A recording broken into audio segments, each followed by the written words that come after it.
Mbote à vous tous qui êtes abonnés à la chaîne des Sceaux.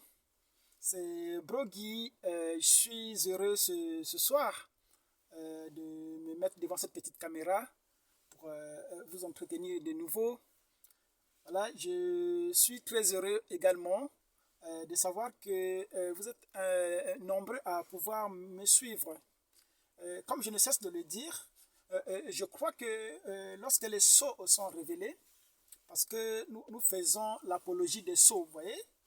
Et lorsque les sceaux sont révélés, effectivement, les sceaux nous révèlent le plan de la rédemption dans son intégralité.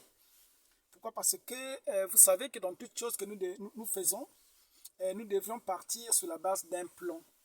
Et Dieu aussi a eu un plan, vous voyez. Et il est resté collé à ce plan-là. C'est ce qu'on appelait le plan de la rédemption. Et lorsque la rédemption termine, nous savons que c'est comme un acteur ou un producteur qui a produit un film. Lorsque le film arrive à la fin, alors ce que l'acteur fait à la fin du film, il révèle l'identité des acteurs qui ont participé dans le film. Vous voyez? Lorsque les sceaux sont brisés, alors nous comprenons la rédemption. Et nous comprenons clairement les différentes étapes de la rédemption. Voilà pourquoi, lorsque les sceaux sont proclamés, vous voyez, les rachetés qui sont de l'autre côté de la rédemption poussent des cris de joie. Pourquoi? Parce que ce jour-là, voyez-vous, chacun se tient devant le mystère, devant le miroir. Nous avons dit que l'ouverture des sceaux, c'est la mer du cristal. Pourquoi on appelle cela la mer du cristal? Pourquoi? Parce qu'il n'y a pas d'ombre. Vous voyez, la mer du cristal, lorsque vous vous tenez devant, voyez-vous, il vous renvoie votre reflet. La mer du cristal, c'est un miroir. Et lorsque nous rentrons dans le mystère du miroir, c'est ce que Jean, le type de l'épouse, a expérimenté. Lorsqu'on a brisé les sceaux, vous voyez, Jean a commencé à pousser les cris de joie. Lui qui était autrefois triste, lui qui pensait que l'humanité allait repartir dans les atomes et les molécules, lorsqu'on brise les sceaux, vous voyez, il reçoit la consolation. Jean pousse les cris de joie parce que Jean s'est vu lui-même. Lorsqu'on se tient devant le miroir, on regarde son image. Mais imaginez que vous vous tenez devant le miroir et que, au lieu de voir votre propre image, vous voyez l'image de votre femme. On dira qu'il y a quelque chose qui ne va pas. C'est ce que les gens essaient d'expérimenter aujourd'hui. Alors que les sceaux sont brisés, ils continuent à voir l'image de Jésus de Nazareth. Ils continuent à voir l'image de Branham de Kentucky. Mais ils voient tous ces personnages sans pourtant se voir eux-mêmes. Et je pense qu'ils ne sont pas dans la joie éternelle. C'est ce qui explique le fait que lorsque vous allez dans ces endroits-là, qu'on appelle les églises, voyez-vous, c'est la typologie de l'enfer. Les gens qui crient, qui gémissent, voyez-vous, qui prient pour des péchés, qui sont angoissés. Voyez, cela montre que ces personnes-là n'ont pas connu ce qu'on appelle la rédemption. Pourquoi? Parce que lorsque les livres sont brisés, voyez-vous, c'est la joie qui s'installe. Les rachetés poussent des cris de joie. C'est en ce temps-là qu'ils rendent témoignage. C'est en ce temps-là qu'ils louent celui qui vit au siècle des siècles. Pourquoi? Parce que le message des sceaux, ce n'est pas un message de condamnation qui est envoyé. C'est un message de réconfort. Voilà pourquoi dans le message des sceaux, nous ne parlons pas de tout ce qui est charnel. Nous ne parlons pas du péché. Pourquoi? Parce que le péché est resté de l'autre côté, voyez-vous, avant l'enlèvement. Mais lorsque nous traversons l'enlèvement, nous sommes de l'autre côté de l'immortalité. Voyez-vous, nos âmes rentrent dans quelque chose d'immortel qu'on appelle le corps glorifié. Là, c'est le domaine de la joie. Voyez, j'aime dire toutes ces choses pour essayer d'encourager tout le monde. Pourquoi? Parce qu'il avait fallu que les choses soient révélées aujourd'hui.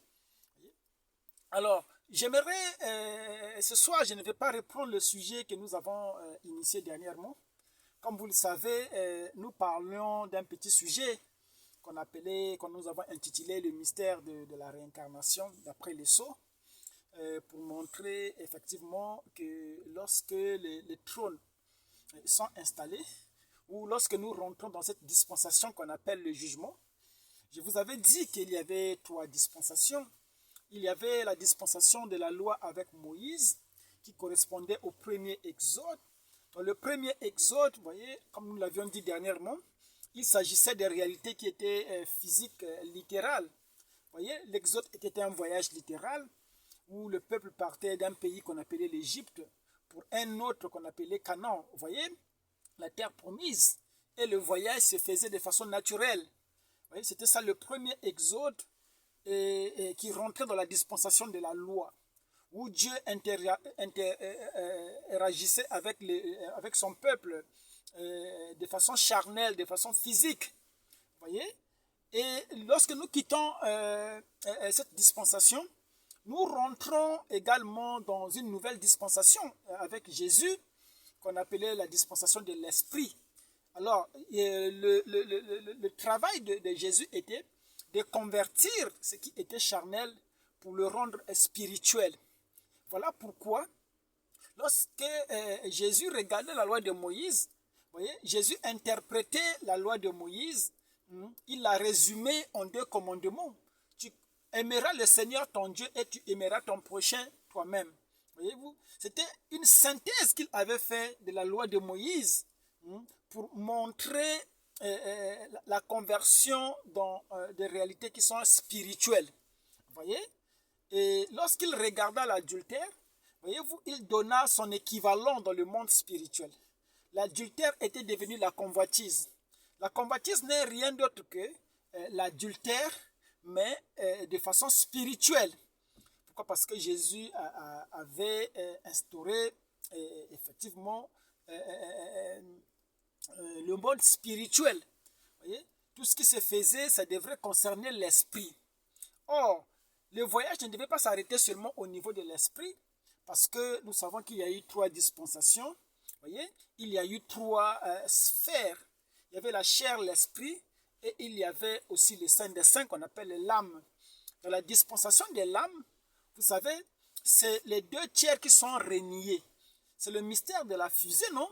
Vous savez que lorsque la fusée décolle, la fusée se déploie en 3 étapes.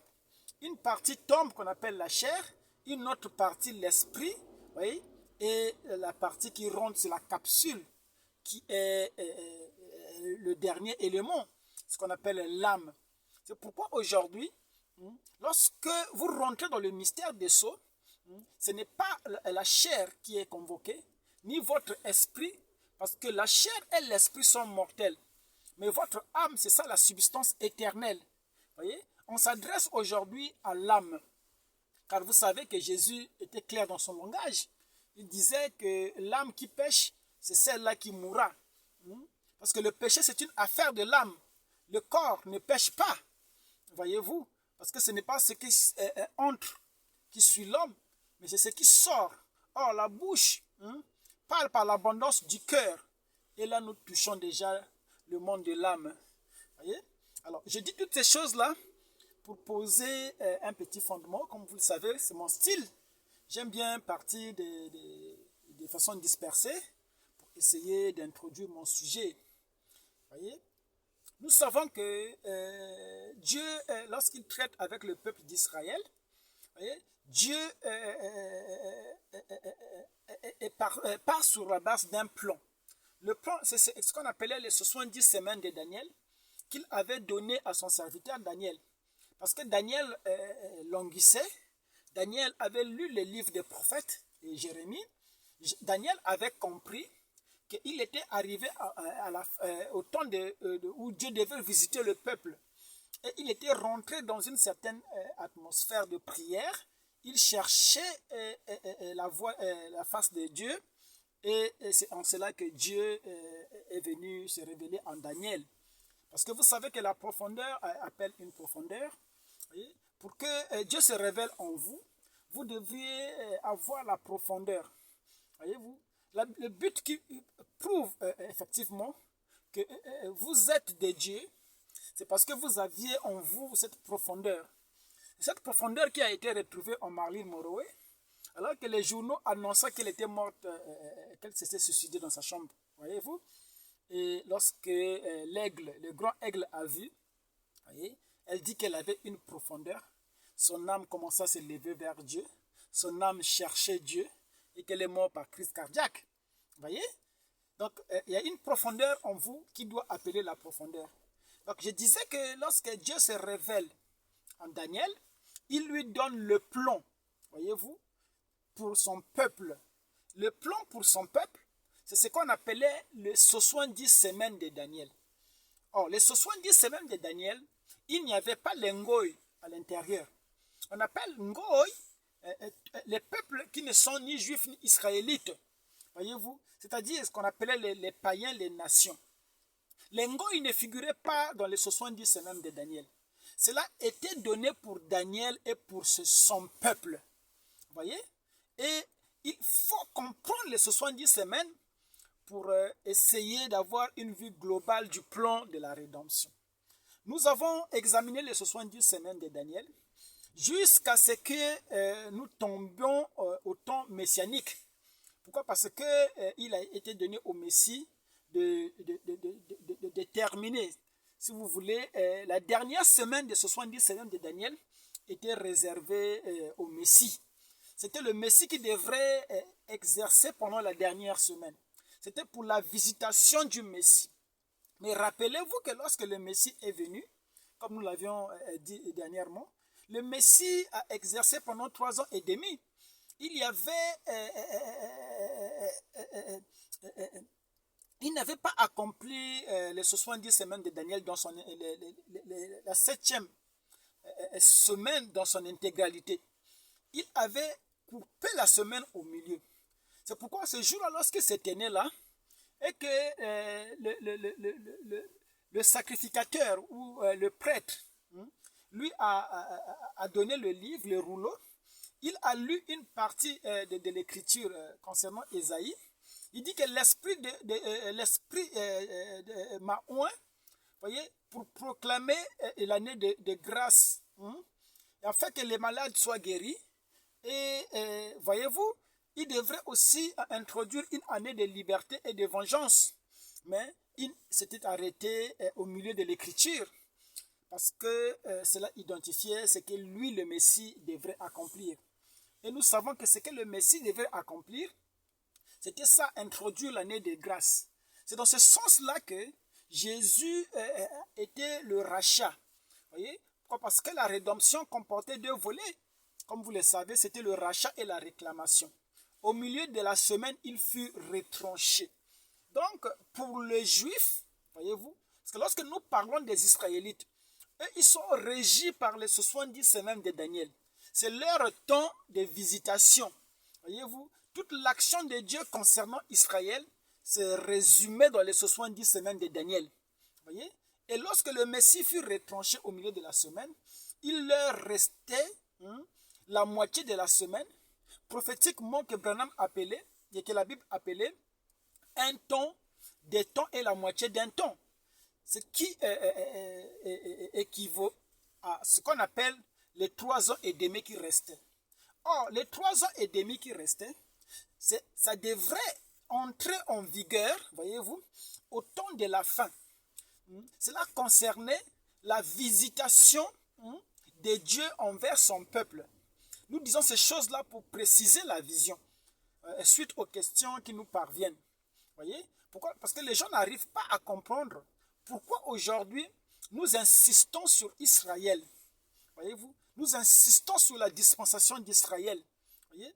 Alors, lorsque le Messie fut retranché, voyez, le monde est rentré dans ce qu'on appelle la nuit, qui symbolisait les âges de l'Église, où on parlait des messagers, on parlait des étoiles, voyez-vous. Pourquoi? Parce que c'était la nuit, les âges de l'Église. Mais, voyez-vous, Israël, en ce moment, était au repos. Voyez? Israël, Dieu lui avait tourné le dos. Voyez? Pourquoi? Parce que Dieu voulait chercher une épouse parmi les nations. Comme Paul l'avait dit qu'une partie d'Israël est tombée dans l'endurcissement. pour permettre à ce que la totalité des nations entre dans le salut. C'est ce qui s'est fait. Voyez? Et tous les âges de l'Église étaient, voyez-vous, s'est déroulé, voyez-vous, ce qu'on appelait jusqu'au temps de la fin. On appelle le temps de la fin, ou le temps de la fin, c'est quoi? C'est effectivement les 3 ans et demi qui restaient à la semaine pour clôturer les 70 semaines de Daniel. C'est ce qu'on appelle les 3 ans, c'est ce qu'on appelle les temps de la fin. Donc, lorsque les sceaux commencent à être révélés, voyez-vous, pourquoi? Parce que les sceaux sont brisés dans la moitié de la semaine qui restait. Or, souvenez-vous que lorsque on rentre dans la moitié de la semaine qui restait, ça veut dire que le temps des nations est accompli, le temps des nations est terminé. Maintenant, Dieu s'est tourné vers Israël. Donc, lorsque nous parlons de l'ouverture des sceaux, vous voyez, il s'agit là de la dispensation d'Israël. Il s'agit des 3 ans et demi, l'autre moitié de la semaine que Jésus n'avait pas accomplie. Il revient accomplir à travers le ministère d'Apocalypse 17, où il vient pour interagir avec son peuple. Nous avons dit que c'était comme Joseph. C'était comme Joseph en Égypte, alors que ses frères sont arrivés en Égypte pour chercher de la nourriture. Les frères ne pouvaient pas reconnaître Joseph jusqu'à ce que Joseph faisait entrer sa femme dans la maison. Voyez, Joseph était déguisé en un Égyptien. Joseph n'avait plus de barbe, il avait rasé la barbe, voyez. Joseph avait porté les vêtements égyptiens. Il était habillé en costume cravate. Voyez, ses frères ne pouvaient pas le reconnaître. Ses frères pouvaient même parler en mal de lui pour dire, voyez-vous cet Égyptien-là, le Dieu des Égyptiens, voyez-vous, on pensait que c'était le Dieu des Égyptiens. On pensait que c'était un Égyptien parce qu'il se comportait comme un Égyptien. Il portait des chapeaux de cow-boy, voyez-vous. Mais jusqu'à ce que la femme entra dans la maison, c'est en ce moment-là qu'il se tourna vers ses frères, voyez-vous. Et quand Joseph se tourne vers ses frères, c'est dans la moitié de la semaine que Jésus n'avait pas accompli. Voilà pourquoi, lorsque on arrive au temps de la fin, où les sceaux sont brisés, il y a une prédication, voyez-vous, qu'on appelle les trompettes, voyez-vous, les 7 trompettes. Rappelez-vous que les 7 trompettes, c'est une prédication surnaturelle. Madame dit qu'il avait prêché ça de façon surnaturelle. Pourquoi? Parce que lorsqu'on rentre dans l'ouverture des sceaux, nous sommes dans la dispensation des Juifs. Or, cela était codé, voyez-vous. C'est pourquoi il fallait comprendre les sceaux pour décortiquer les trompettes. Parce que les trompettes, c'était un appel pour les Juifs. Vous voyez? Donc, lorsque Branham dit, avant l'ouverture des sceaux, que ces Juifs sont passés, je les ai scellés, ils sont passés sous ma main, voyez-vous, cela était une prophétie, voyez-vous. Pourquoi? Parce que les Juifs sont appelés dans la 7e trompette. Or, les trompettes, 7e trompette, correspond avec ce qu'on appelle le 7e sceau. Et le 7e sceau, c'est ça qui ramène littéralement Jésus sur la terre, selon Apocalypse 19. Et quand il vient selon Apocalypse 19, c'est là où il va se révéler à ses frères. Vous voyez?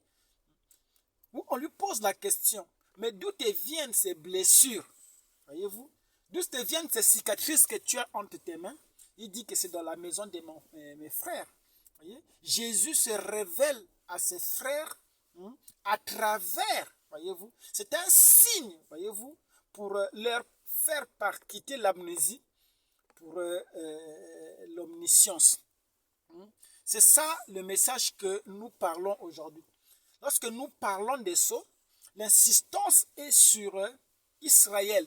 Pourquoi? Parce que là, il s'agit de la dispensation d'Israël. Maintenant, qui sont les Israélites aujourd'hui? C'est ça le problème. Qui sont les Israélites aujourd'hui? Les Israélites aujourd'hui, voyez-vous, c'est le peuple qui portait son nom, comme nous l'avions vu dernièrement dans les messages que nous avons apportés ultérieurement. Voyez, nous avons montré que la révélation du peuple d'Israël était liée à la révélation de la personne de Dieu. Or, Dieu ne pouvait pas, on ne pouvait pas comprendre Dieu avant que le sceau ne soit révélé. Parce que Dieu, voyez-vous, était caché dans ce mystère du septième sceau. Voilà pourquoi Branham disait que lorsque les sceaux seront révélés, vous comprendrez qui est Dieu, quelle est sa nature, comment il agit. Je vais ajouter que vous comprenez aussi quel est le peuple qui porte son nom. Pourquoi? Parce que le point commun entre Dieu et ce peuple-là, c'est le nom qu'ils ont en commun. Le nom là, c'est une nature, voyez-vous. Le peuple qui partage cette nature divine, voyez-vous. Voilà pourquoi Dieu s'est identifié à ce peuple-là. Tout le long de la Bible, il s'est présenté comme le Dieu d'Israël. Pourquoi? Parce que nous disons que la divinité à laquelle nous faisons référence lorsque nous parlons de Dieu, ce n'est pas une divinité universelle. C'est un Dieu qui est propre à un peuple. Un Dieu qui appartient à une culture donnée. Voyez? C'est là où nous refermons, voyez-vous, l'entonnoir. Ça devient un peu compliqué, voyez-vous. Lorsque Joseph enlève les habits égyptiens, commence à se révéler à ses frères comme étant un Israélite. Voilà pourquoi nous avions dit dernièrement que Branham était imprégné toute sa vie. Il voulait aller à Tel Aviv, il voulait aller en Israël, en Palestine, pour ramener les Juifs au Seigneur. C'est ce qu'il croyait. Voyez-vous? Parce que nous savons au sujet de Branham que Branham, avant l'ouverture des sceaux, il agissait comme actuellement ce que l'ange lui avait demandé de faire. Il agissait comme un évangéliste. Il avait les idées des évangélistes. Il avait une conception des choses, voyez-vous, par rapport à sa façon de comprendre. Voyez, jusqu'à ce que le sceau soit révélé. Nous avons dit que lorsque Branham a touché le livre de l'Apocalypse avant l'ouverture des sceaux, l'ange ou le cavalier du premier sceau, il a appelé le Saint-Esprit, alors que c'était l'Antichrist. Et nous avons ironisé là-dessus, que lorsque les sceaux ont été brisés pour Branham, Branham a eu cette sincérité de déclarer que pour lui, la Bible devenait un nouveau livre. C'est-à-dire que les livres de sceaux étaient contraires, la révélation des sceaux était contraire à tout ce qu'il croyait avant. Voyez? Autrement dit, ce qu'il avait prêché avant, voyez-vous, n'était pas la vérité. Parce que la vérité venait dans les sceaux qui ont été révélés. Ce qu'il prêchait avant, c'était présumé. Or, comme vous savez, présumer, c'est s'aventurer sans autorité. Voilà pourquoi aujourd'hui, lorsque vous me citez Branham, je suis en droit de vous demander de quel Branham parlez-vous? L'évangéliste ou Branham qui est dans le rôle de l'Apocalypse 17. Comme vous le savez, en 1962, Branham commençait à se lamenter parce qu'il savait que quelque chose n'allait plus. Voyez, quand il a regardé l'état de ses réunions, il dit que mes réunions ne font plus de bruit. Il dit, qu'est-ce qui se passe? Il dit que, est-ce que c'est la mort? Et c'est là où il donne cette prophétie pour dire que 3 choses allaient se produire. Ou soit il serait retiré de la terre, ou encore, il pourra être oint pour venir comme le promis, ou encore partir vers l'ouest et revenir avec les 7 sceaux. Et nous savons que c'est ce qu'il a fait. Voyez-vous, il avait fallu que ces mystères-là soient révélés pour que nous puissions comprendre le mystère du peuple d'Israël. Voyez? Pourquoi? Parce que Israël est ce peuple-là qui porte son nom. Israël, c'est ça qui vient clôturer la 70 semaines de Daniel, avec les 3 ans et demi qui restaient. Donc lorsqu'on prêche les sceaux, c'est un message qui s'adresse à Israël. Vous ne pouvez pas comprendre la vraie identité du peuple d'Israël si vous ne comprenez pas les sceaux. Voilà pourquoi nous disons que la révélation de qui est le peuple d'Israël était venue dans le 7e sceau. Et il fallait que Branham comprenne ces mystères-là pour qu'il puisse changer de direction. Lui qui voulait aller à Tel Aviv, qui voulait à tout prix, voyez-vous, aller faire la démonstration en Israël, voyez, lorsqu'il arrive en Égypte, Dieu lui dit ne va pas. Et nous savons que jusqu'à ce que Branham est décédé, il n'est pas parti en Israël. Pourtant, il croyait qu'il avait quelque chose. Il croyait que c'est lui qui allait ramener Israël au Seigneur. Voyez-vous? Pourquoi? Parce que lorsque l'État d'Israël fut proclamé nation, c'est le jour que l'ange a visité Branham, voyez-vous, pour lui donner sa commission. Et Branham était persuadé que le salut d'Israël transitera par lui, voyez-vous. Sauf que le problème, c'est que avant l'ouverture des sceaux, on ne pouvait pas identifier clairement qui est le peuple d'Israël. C'est pourquoi il fallait attendre que les sceaux soient brisés. Et lorsqu'il a compris les trompettes, voyez-vous, c'est là où il dit que quoi qu'il arrive, l'Afrique d'abord. Voyez?